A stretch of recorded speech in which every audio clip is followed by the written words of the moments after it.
IE and IFS के one of the most important concepts में आता है लॉ ऑफ डिमांड। तो चलिए समझते हैं कि लॉ ऑफ डिमांड होता क्या है।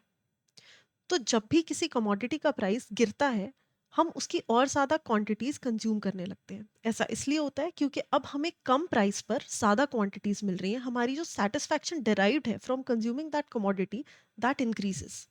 ऑन द अदर हैंड, जब किसी चीज़ का प्राइस इंक्रीज होता है, किसी कमोडिटी का प्राइस राइज होता है, तो हम स्विच करते हैं to cheaper alternatives. For example, मुझे कोई चॉकलेट बहुत पसंद है जिसका दाम है 100 रुपीज़ पर chocolate bar.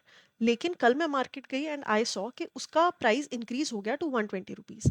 Now I, instead of paying 120 for the similar chocolate, मैं ट्राई करूंगी कि मुझे 100 रुपीज़ की कोई और चॉकलेट मिल जाए। That is a cheaper alternative.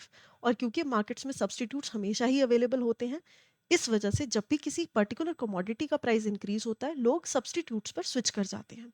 और इसी कॉन्सेप्ट को हम कहते हैं लॉ ऑफ डिमांड।